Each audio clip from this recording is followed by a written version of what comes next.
Daniel ibice 12 Daniel chapitre 12,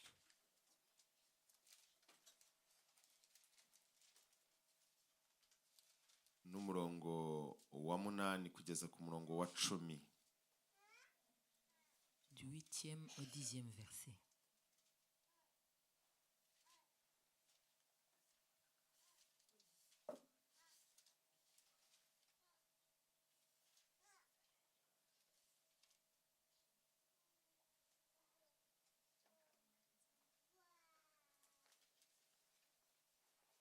Dushobora no guhera ku murongo wa 7 byaba ari byiza. Ce serait mieux de commencer par le verset 7.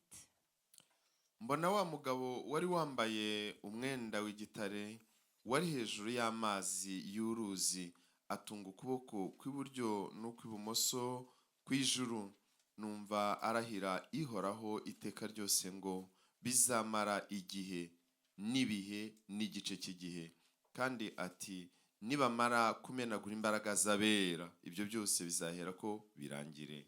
Ndabyumva ariko sinabimenya, mpera ko ndabaza nti databuja ikizaheruka ibindi muri ibyo ni ikihe?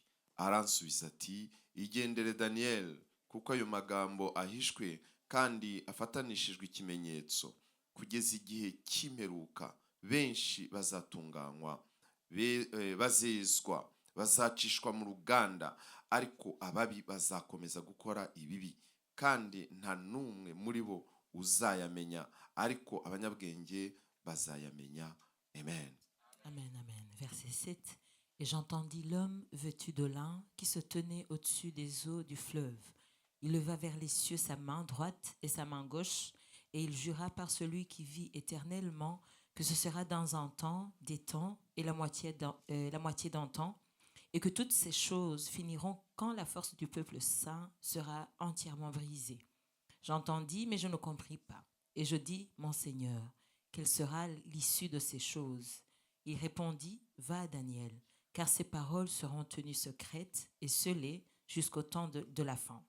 Plusieurs seront purifiés, blanchis et épurés.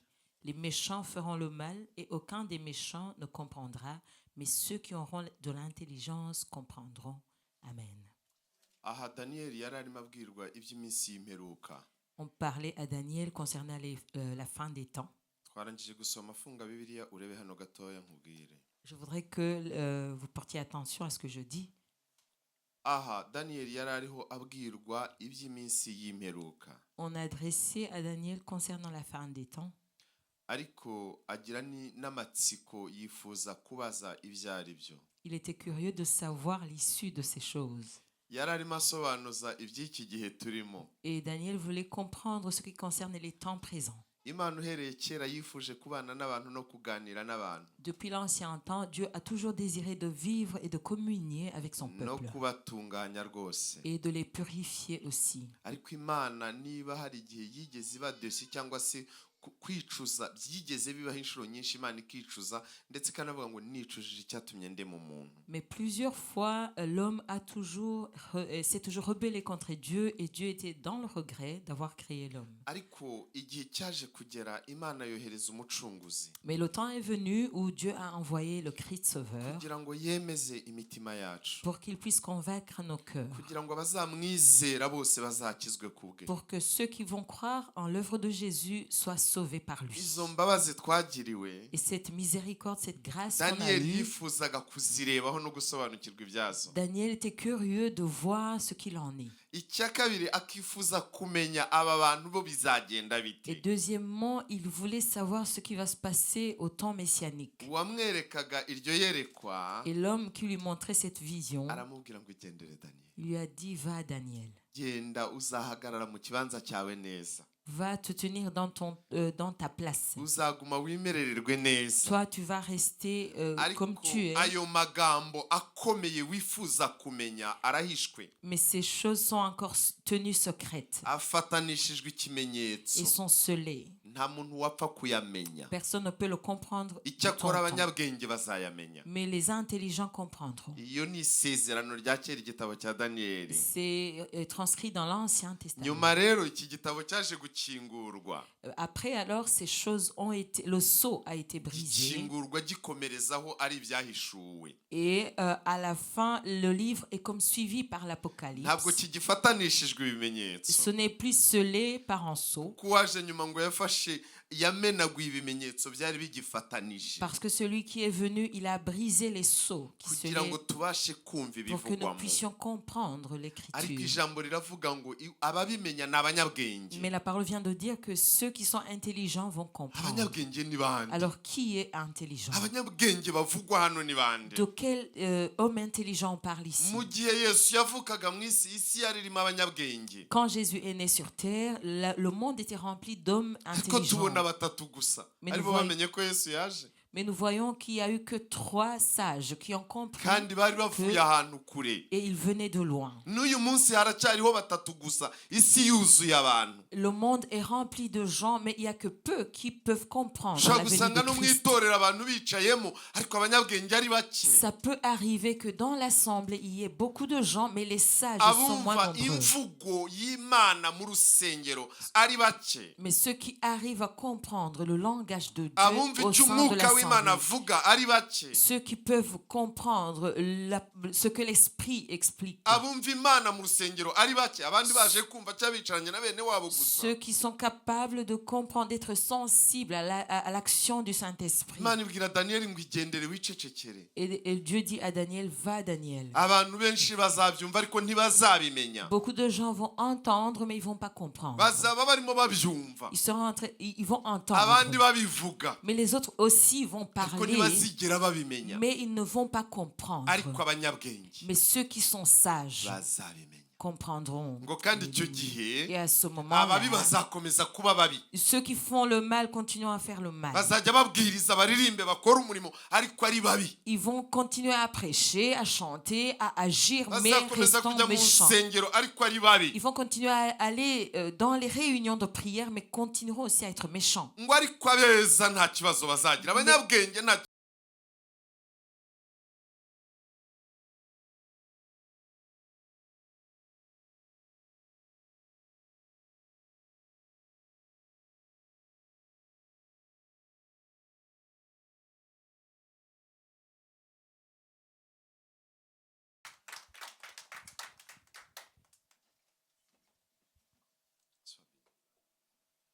Haleluya.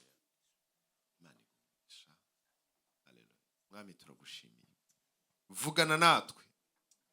Vugana natwe. Vugana natwe Mana. Vugana natwe. Vugana natwe Mana. Vugana natwe. Vugana natwe Yesu. Tugirire imbabazi twumve. Tugirire imbabazi utuganirize. Uturinde kuba babi mu izina rya Yesu. Uduhindure kuba abanyabwenge. Uduhe kumva ijwi ryawe.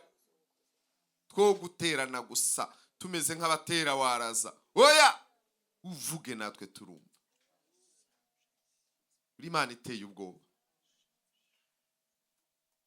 Ijambo ryawe ritubwira ngo ubwo Daniyeli yakurebaga yagize ubwoba bwinshi. Uri Imana iteye ubwoba. Ariko uri Imana ikunda.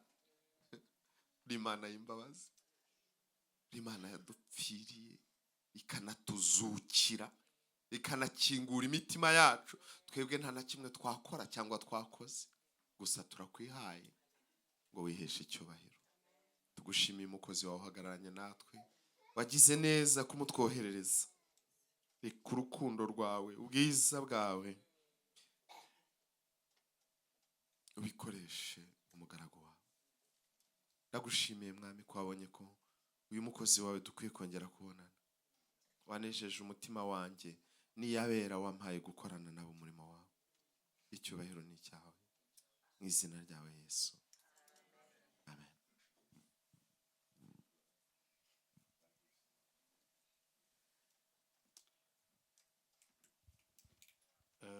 Hari ijambo mwene data yavuze nshaka kuvuga guhobera nashaka nzi ko narifashe ariko ryancitse numvishe ndikunze ari ryo yavuze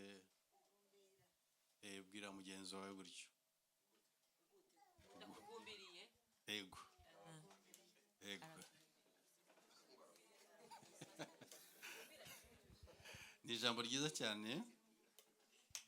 Mbifurije umwaka mushya muhire nanjye kubera ko duherukana umwaka urimo gusoza ariko ntabwo nasozanyije namwe. Uyu munsi ndaje nabwo nje ndimo kugenda ariko mwabanye nanjye mwaba abantu beza cyane. Ndabashimiye, Imana ibahe umugisha. Ndashima Imana kubw'umushumba David yambereye umugisha, yambereye umuvandimwe, yambereye host mwiza. Imana iguha umugisha rwose.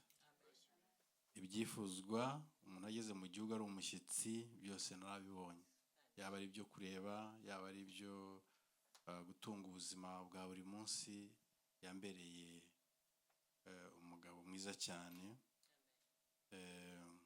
Ntekereza yuko iyo atabikora nkunda yajyaga guhura n'ikintu cyitwa fagitire, ariko kubera ko yankundaga fagitire ntabwo ari nini cyane kubera urukundo, ariko abikoranye n'umutima udakunda fagitire yamugora cyane, ni nini cyane. Ndagira ngo rero dushime Imana ku bwanyu mwese.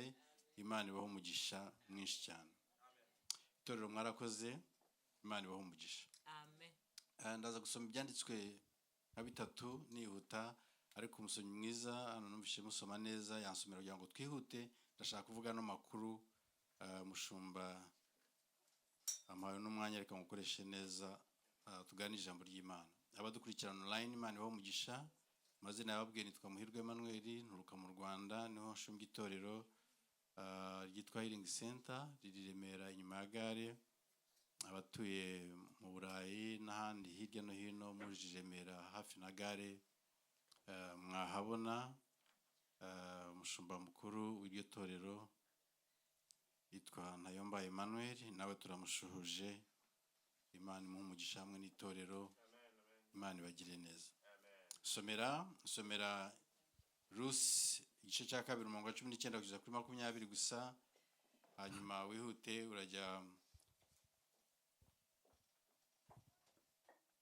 urajya ku gice cya 4 umurongo wa 1 kugeza ku 11, hanyuma twumve icyo Umwuka avugana natwe muri kino gitondo. La parole de Dieu, Ruth. Ndashaka umunyarwanda wihuta. Ego, turasoma Rusi. Yego, igice cyayo cya 2:19 kugeza kuri 20. Igitabo cya Rusi. Yego, ibice bibiri 19 na 20. Yego. Nyirabukwe aramubaza ati, wahumbye mu kwande uyu munsi, wakoze he? Hahiriwe uwakwitayeho. Asobanurira nyirabukwe nyir'umurima yakoreyemo. Aramubwira ati, nyir'umurima nakozemo uyu munsi yitwa Bowazi. Naomi abwira umukazana we ati, uwo mugabo ahiriwe kuwiteka, utarorereye kugirira neza abakiriho n'abanyakwigendera. Naomi arongera aramubwira ati, uwo mugabo ni mwene wacu wa bugufi, umwe mu bacunguzi bacu. Imana iguhe umugisha. Igice cya 4 umurongo wa 1 kugeza kuri 11. Igice cya 4 muri icyo gitabo nyine, umurongo wa 1 gushika kuri 11. Bowazi ajya mu marembo y'umudugudu yicarayo. Wa mucunguzi yavuze anyuraho, aramuhamagara ati, yewe mugabo, nyura hano wicara aha. Arahanyura aricara. Bowazi azana abantu 10 bo mu bakuru b'uwo mudugudu, arababwira ati, nimwicara aha. Aricara. Abwira wa mucunguzi ati, Naomi yaragarutse, yavuye mu gihugu cy'Imowabu, none arashaka kugura isambu yari ya mwene wacu Elimeleki. Nashakaga kubikubwira no kukubwira nti, uyigurire imbere y'abicaye hano n'imbere y'abakuru b'ubwoko bwacu.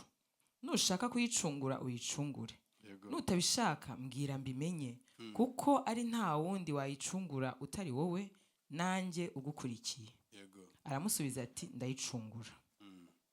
Maze Bowazi aramubwira ati, nugura iyo sambu na Naomi, ukwiriye no kuyigurana na Rusi umumowabukazi wari mukanya kwigendera, gucikura nyakwigendera gucikura nyakwigendera ngo uwo izabe gakondo ye. Wa mucunguzi aramusubiza ati ubwanjye simbasha kuyicungura kugira ngo ntangize ibyanjye biragwa. Yendera ubucunguzi bwanjye kuko ntabasha kuyicungura. Kera uyu niwo wari umuhango w'Abisirayeli wo gucungura no kugurana kugira ngo byose bikomezwe. Umuntu yakweturaga inkweto ye akayiha undi. Uko niko Abisirayeli batangaga umugabo w'ibyo. Uwo mucunguzi abwira Bowazi ati uyigurire. Akwetura inkweto. Bowazi abwira abakuru n'abantu bose ati mbatanzeho abagabo uyu munsi yuko nguze ibyari bya Elimeleki byose n'ibyari ibya Kiriyoni na Mahaloni mbiguze na Naomi. Kandi na Rusi umumowabukazi wari muka Mahaloni ndamuguze ngo abe umugore wanjye kugira ngo ncikure nyakwigendera uwo ngo izabe gakondo ye. Izina rya nyakwigendera agiye kuzima muri bene wabo no mu marembo y'umudugudu wabo batanzeho abagabo uyu munsi. Nuko abantu bose bari mu marembo n'abakuru baramusubiza bati turi abagabo b'ibyo. Uwo mugore uje mu nzu yawe Uwiteka amuhwanye na Rasheli na Leya abashinze bombi inzu y'Abisirayeli. Imana iguhe umugisha. Ibyahishwe 5 umurongo wa 1 kugeza kuri 14 niho dusoreje gusoma. Imana iho umugisha. Ibyahishwe 5 umurongo waho wa mbere. Twihuse Apocalypse cyangwa ibyahishuwe ibice 5 turasoma umurongo wa mbere. Apocalypse chapitre 5 verset 1. Apocalypse ni igitabo ca nyuma cyo muri Bibiliya. Ibice 5 umurongo wa mbere bavuga ngo mbonana iyicaye kuri ya ntebe igitabo mu kuboko kw'iburyo cyanditswe imbere n'inyuma kandi gifatanishijwe ibimenyetso 7 by'ubushishi. Komeze. Kugera kuri 14. Kugera kuri 14. Mbona marayika ukomeye abaririza n'ijwi rirenga ati ninde ukwiriye kubumbura kiriya gitabo no kumena ibimenyetso bigifatanije? Ntihagira uwo mu ijuru cyangwa uwo mu isi cyangwa uw'ikuzimu ubasha kubumbura icyo gitabo cyangwa kukireba. Nuko ndizwa cyane nuko hatabonetse ukwiriye kubumbura icyo gitabo habe no kukireba. Umwe muri ba bakuru arambwira ati wirira, dore intare yo mu muryango wa Yuda n'igishyitsi cya Dawidi aranesheje ngo abumbure igitabo amenye ibimenyetso 7 bigifatanije. Nuko mbona hagati ya ntebe na bya bizima 4 no hagati y'aba bakuru umwana w'intama uhagaze usa n'uwatambwe afite amahembe 7 n'amaso 7 ariyo myuka 7 y'Imana itumwa kujya mu isi yose. Araza akura cya gitabo mu kuboko kw'iburyo kwiyicaye kuri ya ntebe. Amaze kwenda icyo gitabo bya bizima 4 n'aba bakuru 24 bikubita imbere y'umwana w'intama bafite inanga n'inzabya z'izahabu zuzuye imibavu ariyo mashengesho y'abera. Nuko baririmba indirimbo nshya bati ni wowe ukwiriye kwenda igitabo no kumena ibimenyetso bigifatanije kuko watambwe ugacungurira Imana abo mu miryango yose no mu ndimi zose no mu moko yose no mu mahanga yose ubacunguje amaraso yawe ukabahindurira Imana yacu kuba abami n'abatambyi kandi bazima mu isi. Ndareba numva ijwi ry'abamarayika benshi bagose ya ntebe na bya bizima n'aba bakuru umubare wabo wari inzovu inshuro izovu n'uduhumbi n'agahumbagiza. Bavuga ijwi rirenga bati umwana w'intama watambwe niwe ukwiriye guhabwa ubutware n'ubutunzi n'ubwenge n'imbaraga no guhimbazwa n'icyubahiro n'ishimwe.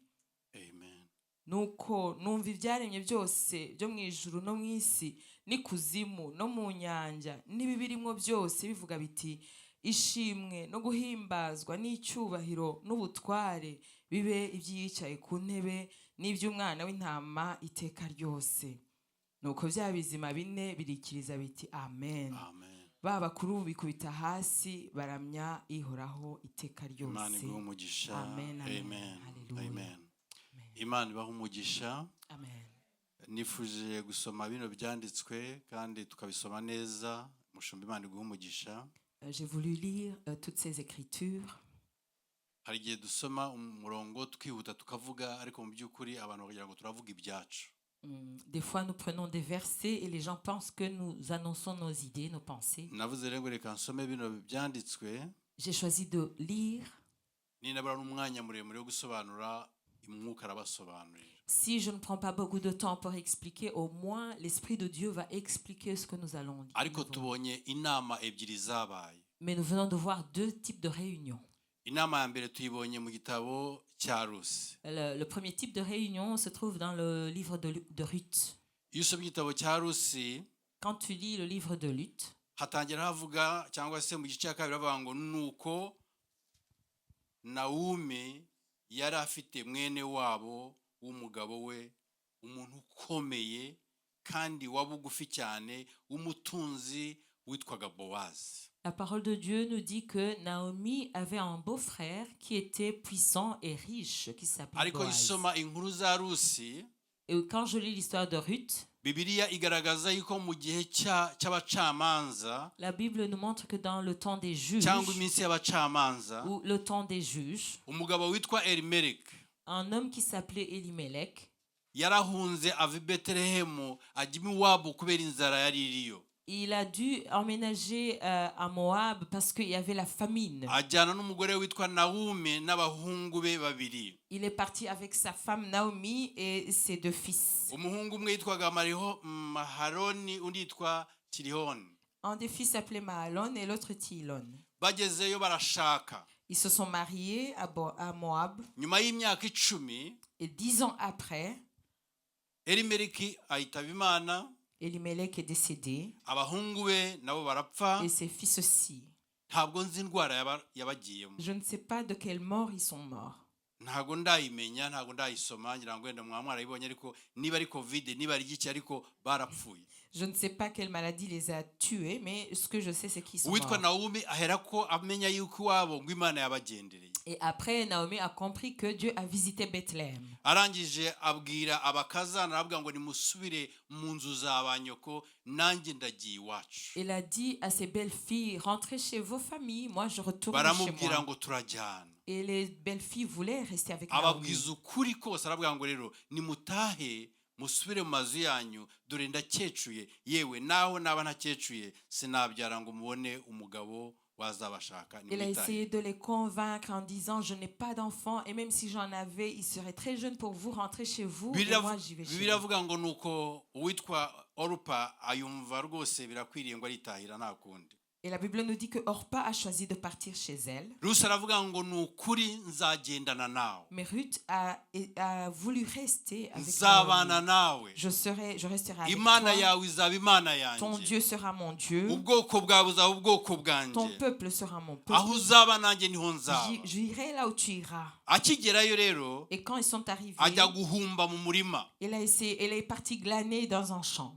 guhumba ni ukugenda inyuma y'abasaruzi utoragura ibyo bagiye basiga. Glaner, c'est aller derrière les moissonneurs pour ramasser ce qu'ils ont laissé derrière. ahumba mu murima wa Bowazi mwene wabo w'umugabo wa Nawomi. Alors, elle a été glanée dans le champ de Boaz, qui est le frère de iyo nkuru Elimelech. ni ndende cyane, C'est une longue histoire, kugera igihe Nawomi yamubwiriye muri uwo murima yahumbyemo yuko ari uwa mwene wabo. jusqu'à ce que Naomi dise à Ruth que le champ appartient à la kugeza famille. igihe Nawomi yamugiriye inama yo kumusanga kugira ngo amubere umucunguzi. Et Naomi a conseillé à Ruth d'aller voir Boaz pour qu'il soit son sauveur. tubonye inama rero Bowazi ayicaza, Alors nous voyons maintenant la réunion que Boaz a ahamagara faite. uwagombaga gucungura, wibwiraga yuko yacungura. Et il a appelé celui qui avait le droit de rachat sur Naomi. ahamagara n'abagabo baricara mu marembo aravuga ati rero Nawomi yaraje kandi ukwiriye kumucungura, ukamucungurana hamwe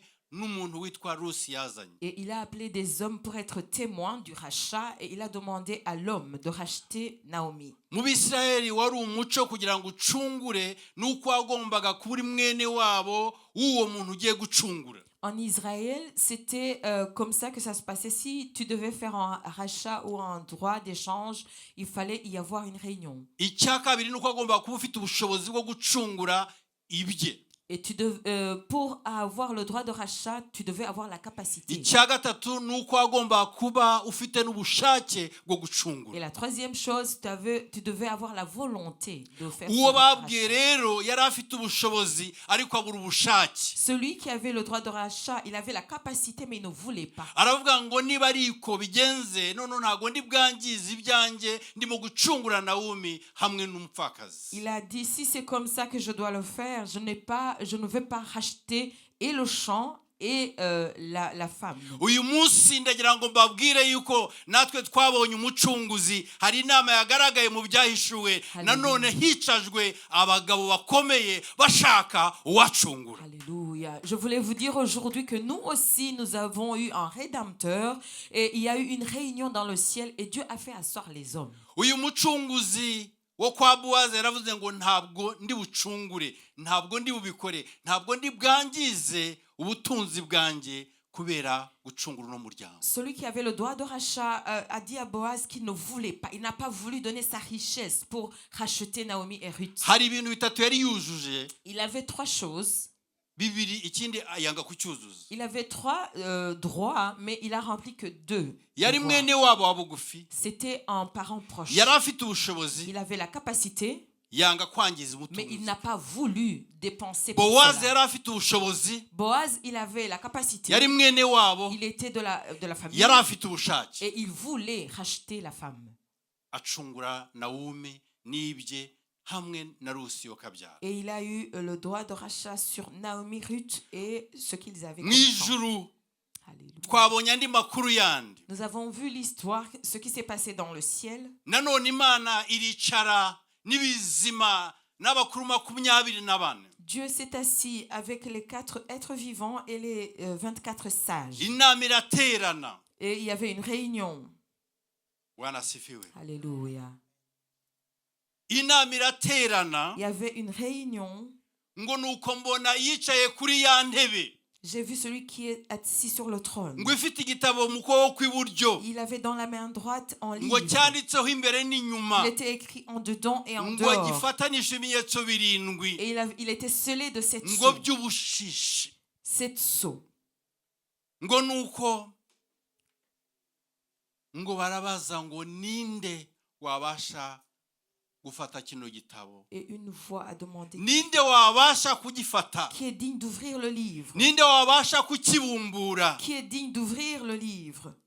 biravuga ngo nuko ari abo mu ijuru, Et la parole nous dit que ceux du ciel, ari abo mu isi, sur la terre, ari ab'ikuzimu, sous la terre, ngo habe no kugifata, personne, usibye no kugifata, même ngo pas le nta toucher. nubwo bakirebye. Personne n'osait regarder ce livre. uwagombaga kugifata Celui qui devait prendre ce livre, yagombaga kuba ari mwene wacu, ça devait être notre frère. yagombaga kuba afite Il ubushobozi, devait avoir la capacité. yagombaga kuba afite ubushake. Il devait aussi avoir la volonté. Alléluia. iyo nama imaze kwicara, Et quand la réunion s'est tenue, ibizima bibura ubushake, les 4 êtres vivants ne voulaient pas. bibura ubushobozi, Ils n'avaient pas cette capacité. bisanga bitararemwe muri twebwe. Ils ne sont pas créés comme nous. abakuru 24 Les 24 vieillards, babura ils ubushake, n'avaient pas la volonté. babura Ils ubushobozi, n'avaient pas la capacité. babura n'icyo kintu cyo kuba turi bene wabo ba Et bugufi. on n'était pas leurs frères proches, leur famille proche. umugabo witwa Yesu Et un homme appelé Jésus, niwe wenyine ngo wagaragaye. c'est lui seul qui est apparu. Alléluia. Bibiliya avuga ngo nuko habuze n'umwe, ngo nuko ndarira, ngo marayika aramubwira ngo wirira Yohana, ngo dore intare yo mu muryango wa Yuda, igishitsi cyo kwa Dawudi aranesheje. Alléluia. Alléluia. Il a pleuré parce qu'il ne voyait personne, mais une voix lui dit, le lion de la tribu de Juda, le rejeton de David, a vaincu. uwo nguwo niwe wenyine, C'est lui seul, kuko Bibiliya iravuga ngo parce que la parole de Dieu nous dit, ninde qui est, ninde qui ukwiriye, est digne, ninde ukwiriye qui est digne gufata kino gitabo. de prendre le livre. ninde ukwiriye Qui est digne? bivuze ngo ninde Ça veut dire que ufite ubushake qui a cette ninde volonté, ukiranuka c'est qui est saint, ninde mwene wabo qui est leur proche, ninde ukwiriye. c'est qui est digne. ndagira ngo mbabwire Je voulais vous dire ceci. ngo hari umugabo witwa Yesu Il y a un homme appelé Jésus. niwe wenyine ukwiriye mu Il est le muryango wawe, seul digne dans ta famille. niwe wenyine ukwiriye iwanyu mu Il rugo, est le seul digne dans ton foyer. niwe wenyine ukwiriye mu buzima Il est le bwawe, seul digne dans ta vie. niwe wenyine uhanagura Il amarira, est le seul à pouvoir essuyer les larmes. niwe wenyine Alléluia. niwe wenyine Il ukwiriye. est le seul digne. Bwana asifiwe. Alléluia. niwe Il ukwiriye, est le seul digne. niwe ukwiriye Il est le seul digne. kuko amaraso ye Parce que son sang afite ubushobozi a une puissance bwo guhanagura ibyaha d'essuyer, de bannir le péché, by'abatuye isi bose. de purifier le péché du monde. niwe wenyine ufite ubushobozi mu Il est le maraso ye seul qui a la capacité dans son sang. ubabarira uwo abantu batababarira. Il peut pardonner celui que les gens ne peuvent pas pardonner. niwe Alléluia. wenyine Il est le seul ufite ubushobozi qui a la capacité bwo gukiza indwara de guérir des maladies abaganga que les bananiwe. médecins n'arrivent pas à soigner. niwe wenyine Il est le seul ukwiriye qui est digne mu rugo rw'abana dans le foyer avec des enfants batakigira ababyeyi. qui n'ont pas des parents. niwe wenyine Il est le seul ukwiriye qui est capable mu rugo dans un foyer rutakibamo umugabo. où il n'y a plus de mari. niwe Alléluia. wenyine Il est le seul digne ukwiriye. qui est digne. Alléluia. ninde ukwiriye kuducungura? Qui est digne de nous sauver. ni umwami wacu. C'est notre Seigneur. nta nubwo akwiriye gusa, Il n'est pas digne seulement, ahubwo ni mwene wacu wa mais bugufi. c'est notre frère. Alléluia. ni mwene wacu wa bugufi. C'est notre frère. niwe wenyine Il est le seul waducunguje qui nous a amaraso. sauvés de son sang. niwe wenyine ubabarira. Il est le seul qui pardonne. ababarira abakobwa, Il pardonne les filles. akabarira abahungu, Il pardonne les jeunes akabarira garçons. abagabo, Il pardonne les hommes. akabarira Il abagore, pardonne les femmes. akabarira Il abanyamahanga, pardonne les étrangers. akababarira. Il pardonne. yarangiza Et akavuga après il ngo dit, nta muyuda, il n'y a ni juif, nta mugiriki, il n'y a ni grec, nta Alléluia. munyamahanga, Il n'y a ni étranger, mugore, il n'y en a pas de nta femme, mugabo, pas d'homme. bose Alléluia. baracunguwe. Tout le monde est sauvé. Alléluia. Merci Jésus. haleluya, Alléluia. haleluya. Alléluia. uyu munsi wa none Aujourd'hui, ndagira ngo mbabwire ndimo gutaha kuko ndimo kwihuta, je fais rapidement parce que je dois partir, ariko ndababwira ngo twagize amahirwe akomeye cyane. mais je vais te dire, nous avons une grâce immense. mu gihe cya Rusi Dans le temps de Ruth, Bowazi yarabonetse, Boaz est apparu. acungura Il a racheté uwagendaga Alléluia. atoragura inyuma y'abandi, Celle qui glanait derrière les moissonneurs. ahinduka nyiri umurima. Elle est devenue la propriétaire du champ. Alléluia. uwagendaga atoragura inyuma Celle y'abandi qui glanait derrière les moissonneurs. yatoraguye uyu munsi, Elle a glané aujourd'hui, umunsi ukurikiye aba nyiri umurima. mais le jour suivant, elle est devenue propriétaire du champ. Alléluia. Ayaya. yatoraguye kuwa gatanu, Elle a glané un vendredi. kuwa gatandatu ahinduka nyiri umurima. Samedi, elle est devenue la propriétaire du uyu champ. munsi urimo guhumba, Aujourd'hui, tu es en train de ejo glaner. uzahinduka nyiri umurima. Demain, tu deviens le uyu munsi propriétaire uri du champ. impunzi, Aujourd'hui, tu es ejo étranger. uzahinduka nyir'igihugu. Alléluia. Demain, tu vas devenir imana yacu national. ni imana ibabarira. Notre Dieu, c'est un Dieu qui pardonne. Alléluia. niwe wenyine ukwiriye. Il est le seul digne. niwe ubona umuntu uhumba Si tu w'umunyamahangakazi vois quelqu'un d'étranger glané, uturutse i Mowabu, qui vient de Moab, yarangiza agahinduka nyiri umurima et elle devient propriétaire du champ mu gihugu cya Isiraheli. dans un pays, dans le propre pays. Alléluia. ndagira ngo mbabwire ngo uyu mugabo twizeye Je voulais vous dire, cet homme en qui nous witwa croyons, Yesu, qui s'appelait Jésus, mu maraso ye dans son sang, harimo ubushobozi il y a la puissance buhindura umunyamahangakazi qui transforme une kuba étrangère umwenegihugu. pour devenir une nation, la citoyenne du ciel, buhindura umunyabyaha qui transforme en pécheur, akera et il est saint, il devient saint. mu maraso ya Yesu Dans le sang de Jésus, niho honyine c'est le seul endroit hari ubushobozi où nous avons la bwo puissance guhanagura amarira pour essuyer les larmes.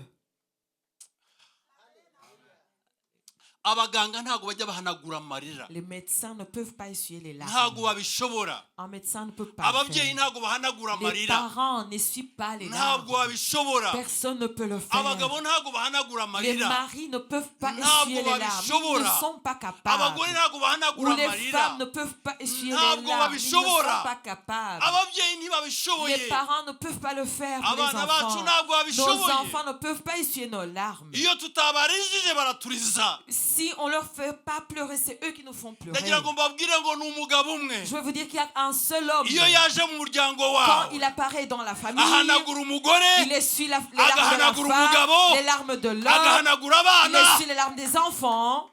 Alléluia. Merci Jésus. haleluya Alléluia. n'uwo mugabo witwa Yesu C'est l'homme qu'on appelle Jésus ufite ubushobozi qui a cette puissance bwo guhanagura amarira d'essuyer les larmes. n'igihe ataragusubiza Même quand il tarde à te répondre, araguhanagura il t'essuie.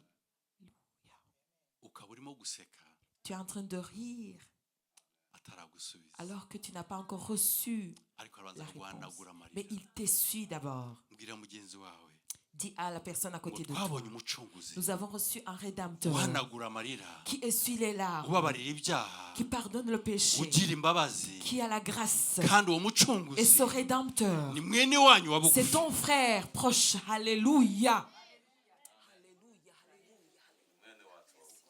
ni mwene wanyu wa bugufi C'est ton frère le plus proche. bibiliya avuga ngo mu byaremwe byose Et la parole de Dieu nous dit, dans tout ce qui a été nta na créé, kimwe kitaremwe nawe rien n'a été créé que par lui.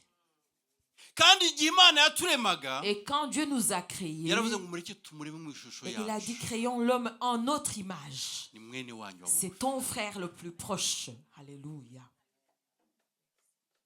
uwitwa matayo arimo kwandika Et quand Matthieu écrivait, aravuga ngo rero il a dit, ubwo ngiye kwandikira abayuda je vais écrire aux Juifs. mbabwira iby'umucunguzi Je vais parler du Rédempteur. ntabwo baza kumwumva wenda Ils ne vont pas peut-être comprendre. reka mubabwire muri ubu buryo Je vais utiliser cette façon pour expliquer. atangira avuga ngo Il a commencé, il a dit, dore ibisekuruza bya yesu je vais vous kristo montrer la généalogie. mwene dawudi C'est le fils de David, mwene aburahamu le fils d'Abraham. Alléluia.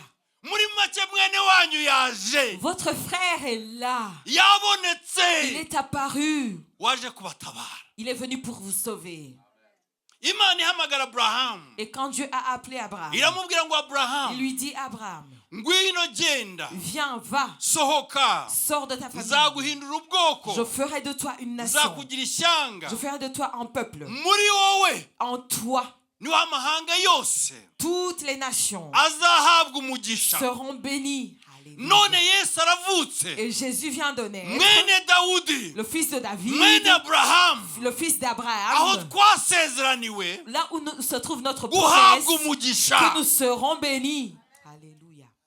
abakristo ba beteli n'abandi bari hirya no hino duhe Les imana chrétiens amashyi de ko yaducunguye Bethel et ceux qui yatugiriye sont loin, neza acclamons le Umwami Seigneur ugira qui neza. nous a rachetés, qui nous a fait du bien. C'est un Dieu qui rachète.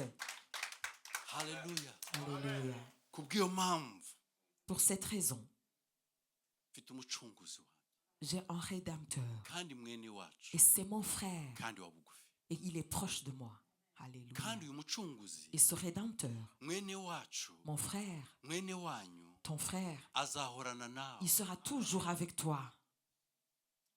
abagabo bacu Nos maris bajya badusiga nous laissent. hari igihe badusiga bapfuye Ils nous laissent parce qu'ils sont hari igihe décédés badusiga byabacanze ou alors parce qu'ils sont confus. abagore bajya badusiga Nos femmes nous laissent hari igihe badusiga bapfuye parce qu'elles sont décédées hari n'igihe badusiga ou byabacanze alors parce qu'elles sont confuses cyangwa twabacanze ou alors ils sont confus par nous. abana hari igihe badusiga hari igihe Les enfants tubasiga nous laissent. ariko uyu mugabo Mais cet homme Jésus, agumana natwe. Il reste toujours avec nous. Icyama umugore wawe Si ta femme akamugira nk'umucunguzi, pouvait la voir comme un rédempteur, icyama umugabo wawe si ton mari akamugira pouvait la nk'umucunguzi, voir comme icyama rédempteur, umwana wawe, si ton enfant icyama umwana pouvait la wawe, voir comme icyama abatuye iyi si les habitants du monde bakamugira pouvaient la nk'umucunguzi voir comme wa rédempteur bugufi, et très proche. azi kubanisha abantu, Il sait mettre la paix azi entre gutuma les humains. dukundana, Il met de l'amour entre nous. abana natwe, Il vit avec nous. abana natwe turwaye, Quand nous sommes abana malades, natwe turi bazima, quand nous sommes en bonne santé, abana natwe twakize, quand nous sommes abana natwe twakennye, riches ou quand nous sommes pauvres. abana Il natwe. est toujours avec nous. Ntabwo ari ibyo gusa, Et ce n'est pas que ça. ngo niyo twapfuye Même quand nous sommes morts, agomeza kubana il natwe. est toujours avec nous. Umwanditsi Alléluia. yaravuze ngo Celui qui a écrit a dit, iyo tubaho tuba vivre. turiho kubw'umwana, Nous vivrons pour le niyo Seigneur. twapfuye Quand nous mourrons, tuba twapfuye kubw'umwana. pour le Seigneur aussi. Alléluia. Abana natwe Il est toujours avec nous. kugeza kuri wa munsi Jusqu'au jour impanda izavuga. où la trompette va sonner. Dufite mwene wacu wa bugufi Nous avons un frère qui est très proche, ubana natwe qui vit avec kandi nous. akabara ibyaha. Et il pardonne le péché. Ndagira ngo mbabwire ngo Je vais te dire ceci. ubwo bimeze gutyo, Comme c'est ainsi, Paul yaranditse aravuga ngo Paul il a dit, mbese ntimuzi yuko ne savez-vous pas que imibiri yanyu vos corps ari insengero sont le temple z'umwuka wera? du Saint-Esprit qui habite en vous? Ubwo yaducunguye Comme il nous a rachetés. muzirikane ibi ngibi, Pensez à cela, méditez sur imibiri cela. yanyu Vos corps ni insengero z'umwuka sont wera. le temple du Saint-Esprit. Muzirikane yuko Pensez que mwaguzwe vous avez été rachetés amaraso y'igiciro gikomeye. par un sang précieux. Ntabwo ari ibyo gusa, Et ce n'est pas que ça. Petero abivuga neza Et Pierre le dit bien, ngo kuko muzi yuko parce que vous savez que yabacunguje il vous a racheté iby'agaciro, par quelque chose de ngo valeur. abakuye Et il vous a tiré mu mirimo mibi des mauvaises cyangwa imirimo œuvres, mibi yacu de nos ngo mauvaises œuvres twatojwe na ba sogokuruza, que nos ancêtres nous ont ngo ariko we apprises. yatuguze amaraso Mais il nous a rachetés par le sang y'igiciro qui a une kitangirika, valeur qui ne périt pas. Alléluia. kitari zahabu, Comme de l'or, kitari ce n'est ifeza, pas de l'argent, ahubwo amaraso mais un sang. niyo yatuguze. C'est le sang, c'est par le sang qui nous a Ubu niyo bavuga rachetés. kugura, Alors quand on parle de rachat, ndimo no gusoza, et je suis vers la fin, kugura racheter, gucungura racheter, bitandukanye c'est différent no kujya kugura mu isoko, d'aller acheter quelque chose au magasin. kuko mu isoko Parce que dans le magasin, hari igihe abantu babagayininga, les gens peuvent négocier. bakavuga ngo ndaguhaya, Et ils peuvent dire, je te paye ceci. ubundi bakavuga ngo twagabanyijeho ngo 50%. Ou alors on met dans les soldes. Gucungurwa kwacu Mais notre rachat, nta kugabanyaho, le prix de notre rachat ne baisse ntabwo ari jamais. 20% yavuyeho. Il n'y a pas de solde de 20%. Gucungurwa Notre rachat, hatangwa ikintu c'est un prix gisimbura icya kindi, qui remplace l'autre. Alléluia. agaciro kawe Ta valeur, kangana n'igicunguzi cyangwa se n'icyagucunguye, le prix de ton salut égale à ta valeur. kuko umuntu acungurwa n'ikingana nacyo, Parce qu'une personne est rachetée par une valeur qui est égale à cette personne. kugira ngo ncungure ikintu Pour que je puisse racheter nuko quelque nzana chose, ikiguzi cyacu. je dois payer le prix exact de Ni la nayo chose. mpamvu babaza ngo ninde ukwiriye, C'est pour cela que la question s'est posée, qui est digne? habura n'umwe. Et personne ne pouvait. Uwari ukwiriye n'umwe C'était qu'une personne qui Ni pouvait Yesu. racheter. C'est Jésus ubasha gucungura qui est capable de racheter ubuzima bwawe. ta vie. Ubuzima bwawe Ta vie, bungana n'ikiguzi cyatanzwe elle vaut la valeur du prix kugira ngo qui a ubashe été payé gucungurwa. pour que tu puisses être sauvé. Ndasoza mvuga ngo Et je finis en disant, Beteli, Bethel, muzirikane ibi ngibi.